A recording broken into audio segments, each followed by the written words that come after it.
Hi friends, welcome back to our channel.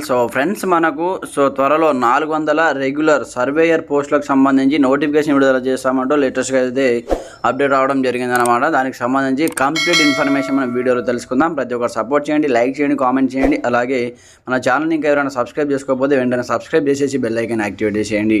మరి ఇంకెందుకు ఆలస్యం, లెట్స్ స్టార్ట్ అవర్ టాపిక్. అయితే ఇక్కడ చూసుకుంటే మనకు త్వరలో 400 రెగ్యులర్ సర్వేయర్ పోస్టులు డైరెక్టర్ రిక్రూట్మెంట్ ద్వారా భర్తీకి ప్రతిపాదనలు. సీఎం నుంచి గ్రీన్ సిగ్నల్ రాగానే నోటిఫికేషన్ విడుదల. ప్రస్తుతం 2-3 మండలాలకు కలిపి ఒక సర్వేయర్ను భూములకు సర్వేకు రెగ్యులర్గా సర్వేయర్లు కీలకమంటూ చూసుకోవచ్చు అనమాట.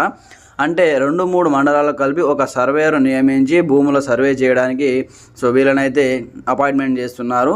డైరెక్టర్ రిక్రూట్మెంట్ ద్వారా వీటినైతే భర్తీ చేసేటటువంటి కార్యక్రమాన్ని అయితే చేపట్టడం జరుగుతుందన్నమాట. ఫైల్ అయితే సీఎం వద్దకు వెళ్ళిపోయింది. ఆల్రెడీ సీఎం సిగ్నేచర్ చేసిన వెంటనే వీటికి సంబంధించి నోటిఫికేషన్ అయితే రావడం జరుగుతుందన్నమాట. ఫ్రెండ్స్, ఇది మనకు వచ్చిన latest breaking information. Complete details వీడియోలో తెలుసుకుందాం. ప్రతి ఒక్కరు సపోర్ట్ చేయండి, లైక్ చేయండి. ఇంకా ఎవరైనా ఛానల్ సబ్స్క్రైబ్ చేసుకోకపోతే వెంటనే సబ్స్క్రైబ్ చేసుకొని బెల్ ఐకాన్ యాక్టివేట్ చేయండి. మరి ఇంకెందుకు ఆలస్యం, let's start our topic. Friends, మనకు కంప్లీట్గా ఇక్కడ చూసుకుంటే మనకు రాష్ట్రంలో భూముల సర్వే ప్రక్రియను మరింత బలోపేతం చేయడానికి ప్రభుత్వం కసరత్తు చేస్తుంది.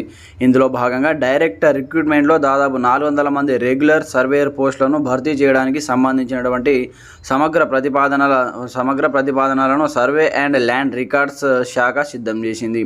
ఈ నియామకాలకు సంబంధించి ఫైల్ ప్రస్తుతం సీఎంఓ పరిశీలన ఉంది. సీఎం నుంచి గ్రీన్ సిగ్నల్ లభించిన వెంటనే ఆర్థిక శాఖ అనుమతులతో నోటిఫికేషన్ విడుదల కానుంది. సర్వే సేవల డిమాండ్ను దృష్టిలో ఉంచుకొని ఈ రిక్రూట్మెంట్ వీలైనంత త్వరగా కంప్లీట్ చేయాలని అధికారులు భావిస్తున్నారంటూ చూసుకోవచ్చు. ఉన్న మండలాల్లో సగం ఇన్ఛార్జీలు అంటూ చూసుకోవచ్చు. అయితే మనకు రాష్ట్ర వ్యాప్తంగా ప్రస్తుతం 621 మండలాలు ఉండగా అందుకు అనుగుణంగా క్షేత్రస్థాయిలో సర్వేయర్ల సంఖ్య లేకపోవడం ప్రధాన సమస్యగా మారింది. ప్రస్తుతం సగం మంది మాత్రమే రెగ్యులర్ సర్వేయర్లు అందుబాటులో ఉన్నట్లు గణాంకాలు చెబుతున్నాయి. రాష్ట్రంలో 1948 నాటికి సుమారు 40 లక్షలుగా ఉన్న సర్వే నంబర్లు ప్రస్తుతం 2,29,00,000కు పెరగడంతో పనిభారం తీవ్రమైంది. సిబ్బంది కొరత కారణంగా ప్రస్తుతం ప్రతి 2 లేదా 3 మండలాలకు కలిపి ఒకే ఒక సర్వేయర్ను ఇన్ఛార్జిగా వ్యవహరించవలసి వస్తుంది. దీంతో ఒక మండలంలో సర్వే పనులు జరుగుతున్నప్పుడు మిగిలిన మండలాల్లో అప్లికేషన్లు పెండింగ్లో ఉండిపోతున్నాయి. భూముల సరిహద్దులు లెక్కింపు, సబ్ డివిజన్ పనుల కోసం దరఖాస్తు చేసుకున్న సామాన్య ప్రజల సుదీర్ఘకాలం వెయిట్ చేయవలసి వస్తుంది.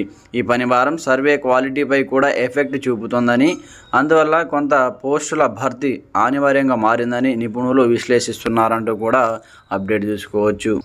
అలాగే మనకు త్వరలో భూముల రీసర్వే టెక్నాలజీతో పనులు. రాష్ట్రంలో 32 జిల్లాల నుంచి 70 గ్రామాల చొప్పున మొత్తం 2,240 గ్రామాలను సెలెక్ట్ చేసి భూముల రీసర్వే చేపట్టాలని ప్రభుత్వం నిర్ణయించింది. ఇలా దశల వారీగా మొత్తం భూములను సమగ్రంగా రీసర్వే చేయాలని భావిస్తుంది. నిజాం కాలం నాటి పాత నక్షలు లేనటువంటి 378 గ్రామాల్లో ఇప్పటికే 5 గ్రామాల్లో సర్వే పూర్తి కాగా మిగిలినటువంటి 373 గ్రామాల్లో లేటెస్ట్ టెక్నాలజీతో పనులు వేగంగా కొనసాగుతున్నాయి. ఇక ఈ సర్వే ప్రాసెస్లో గొలుసులు, టేపుల వంటి పాత పద్ధతులకు స్వస్తి పలికి డీజీపీఎస్ రోవర్స్, అలాగే జీఐఎస్, అలాగే క్యూజీఐఎస్ వంటి అత్యాధునిక సాంకేతిక పరిజ్ఞానాన్ని వినియోగించనున్నారు. ఇప్పటికే 411 రోవర్స్ కొనుగోలు చేయగా త్వరలోనే మరో 400 రోవర్లను సేకరించడానికి ఏర్పాటు జరుగుతున్నాయి.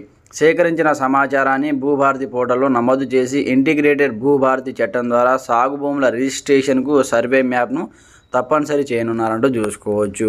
అలాగే లైసెన్స్డ్ సర్వేయర్లు ఉన్నట్ట లేనట్ట అంటూ చూసుకోవచ్చు. భూముల సర్వేకు రెగ్యులర్ సర్వేయర్లతో తోడు లైసెన్స్డ్ సర్వేయర్లను వినియోగించుకోవాలని ప్రభుత్వం నిర్ణయించినప్పటికీ ఎక్కడ కూడా వారిని వాడుకోవడం లేదు. గత ఏడాదిలో మేలో నోటిఫికేషన్ ఇచ్చి రాష్ట్ర వ్యాప్తంగా దాదాపు 6,000 మంది లైసెన్స్డ్ సర్వేయర్లను తీసుకున్నారు. వీరికి ప్రత్యేక ట్రైనింగ్ ఇప్పించి వీధుల్లోకి చేర్చుకున్నారు. ప్రతి మండలానికి 4 నుంచి 6 సర్వేయర్లు కేటాయించారు. అయితే విధుల్లోకి చేరి నెలలు గడుస్తున్న క్షేత్రస్థాయిలో వీరి పరిస్థితి అగమ్య గోచరంగా మారింది. అసలు వీరు ఏ పరిధిలో పనిచేయాలి, ఏ రికార్డులను పరిశీలించాలనే దానికి సంబంధించి ప్రభుత్వం ఇప్పటివరకు ఎలాంటి నిర్దిష్టమైన జాబ్ చార్ట్ అనేది ఖరారు చేయలేదు.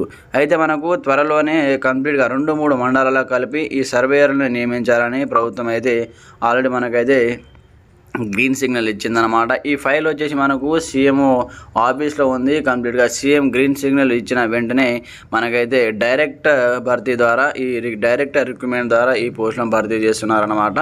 సో ఇది మనకు వచ్చినటువంటి సర్వేర్లకు సంబంధించి మండలాల్లో మనకు ఎన్ని మండలాలు ఉన్నాయి వాటికి సంబంధించి కంప్లీట్గా ఎవరైనా నియమించాలి, ఎంతమందిని నియమించాలి, కంప్లీట్గా మనకైతే ఇందులో ఇవ్వడం జరిగిందనమాట.